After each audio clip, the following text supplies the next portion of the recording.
บายดีพี่น้องมื้อนี้พวกเขาก็ได้ออกมาสนามบินวัดไตอยู่นครหลวงเวียงจันทน์มื้อนี้ก็ได้ออกมานำน้องชายแล้วก็ครอบครัวของเพิ่นเพราะว่าพวกเขาก็สิได้เดินทางไปเวียดนามเมือง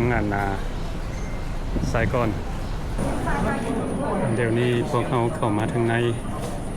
สิเข้ามาเช็คอินเดินทางนำกันมื้อนี้ก็มี4คนมีน้องชายแล้วก็พร้อมด้วยครอบครัวของเพิ่น You know the flight time?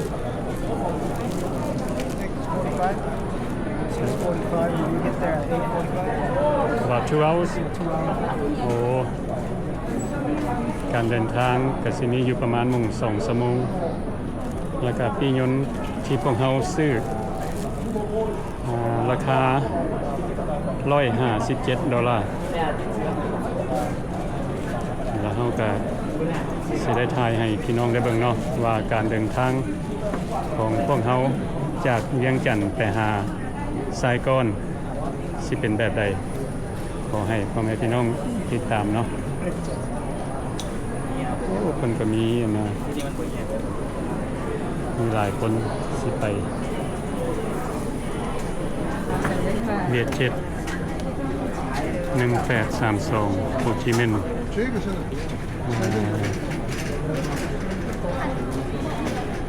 ยนต์สิขึ้นประมาณ6:45ตอนแรงเช็คเกนแล้วละสิได้ขึ้นไปทั้งเทิงแล้วก็ไปผ่าน security แล้วเข้าไปที่พุ่นเนาะ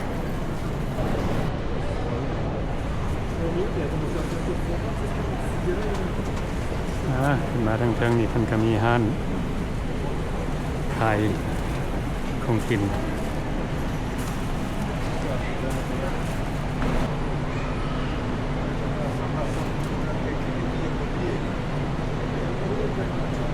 มื้อนี้เพิ่นก็มีหลายคนสิได้เดินทางไปหลายบอนเนาะ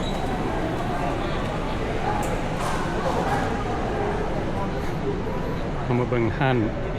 ตลาดของเพิ่นห้านนี้สิเป็นห้านซูเวเนียร์ Forsyth House Health Food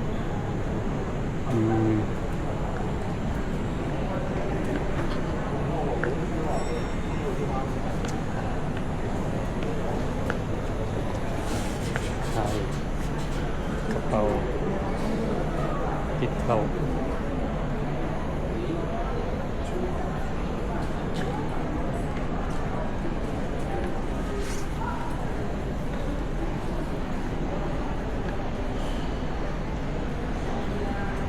ทางที่เป็นกสิขาย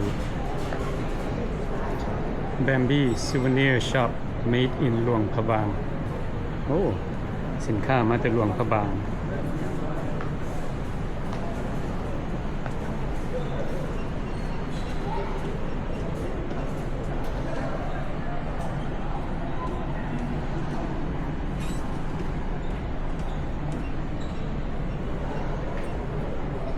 มันก็มีหลายอย่างเนาะ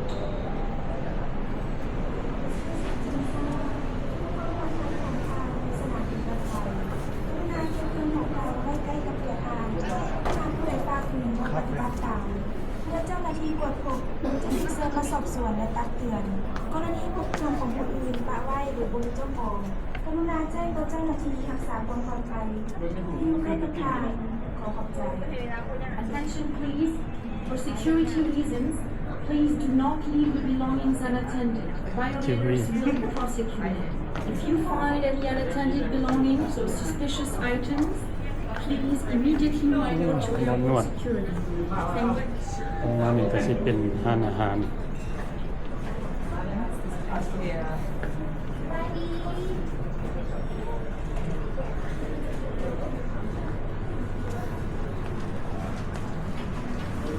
มันก็มีร้านอาหาร อยู่ทางในสั้นถึง 어쨌든 나 똥은 뭐 두세 시간은 그냥 아이 그건 너무 쳤지 왜냐면 한번 지나가면 또 참아줘 그래 그거 เดี๋ยว 말고 นี้พวกเราขึ้นมาสั้นถึงกำลังเรียนแถวสิเข้าไปทางในเนาะเข้าไปทางในแล้วก็ผ่าน security 됐다 해가지고 옆에 골목 มื้อนี้ก็มีพี่น้องหลายคนเนาะเดินทางไปหลายบอนบ่ว่าจะเป็นเวียดนามหลวงพระบางหรือว่าต่างประเทศเนาะ 어렸을 때 모든 사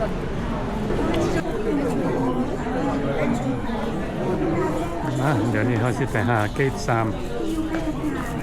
ค่ะอยู่เกต3Gate number 3, right?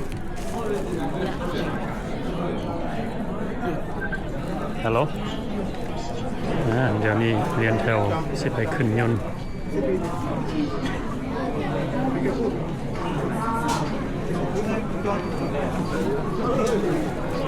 นี่ก็มีคนไปไลน์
2 hours later. Ladies and gentlemen, welcome to Basilia Airport, Ho Chi Minh City. The local time is 8:35 p.m.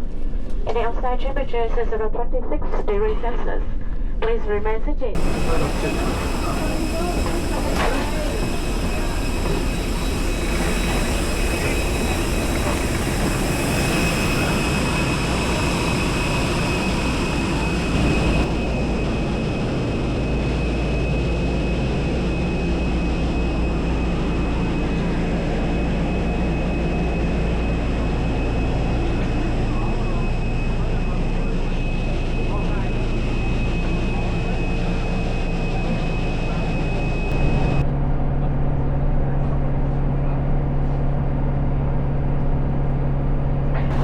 มาฮอดแล้วเด้อเวียดนาม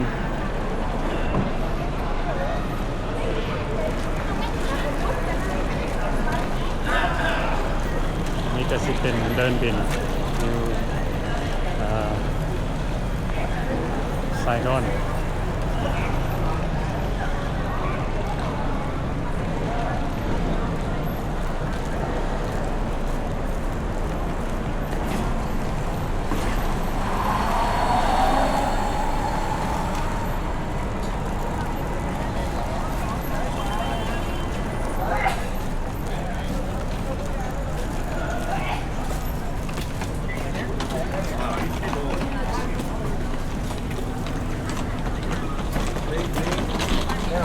วันนี้พวกเขาก็สิได้ขี่รถแท็กซี่ฮะ or the trunk is full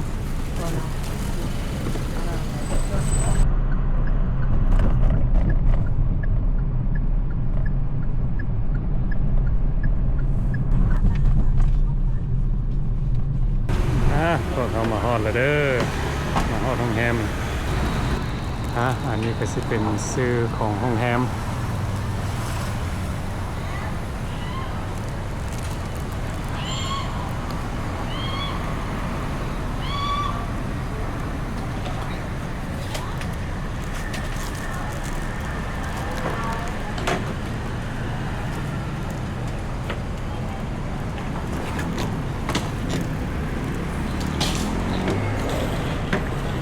A few moments later. อันนี้ก็สิเป็นโรงแรมที่พวกเขาได้มาเช่าคืนหนึ่ง$36วันนี้ก็สิพากันออกไปย่างเล่น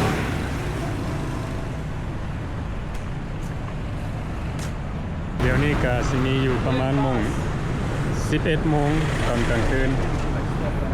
พวกเขาก็ได้ออกมาย่างอยู่เมืองไซกอนประเทศเวียดนาม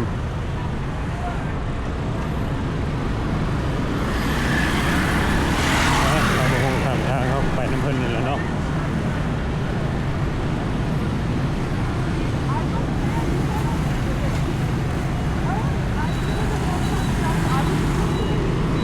อันนี้ก็สิเป็นมื้อทำอิฐที่เฮา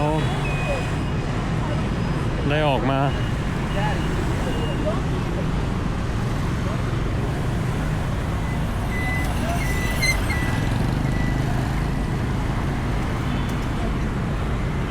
ให้ในกลางคืนรถบ่หลาย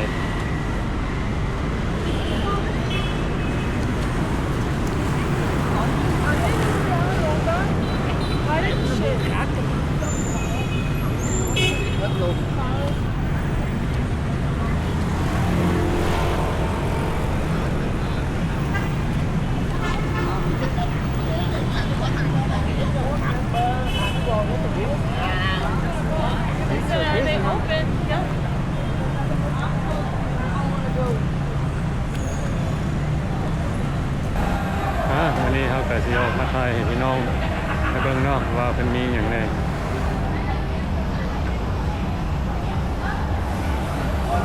มีเป็นขายข้าวจีปาเต้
มาแจนี่ก็เงียบๆอยู่เนาะ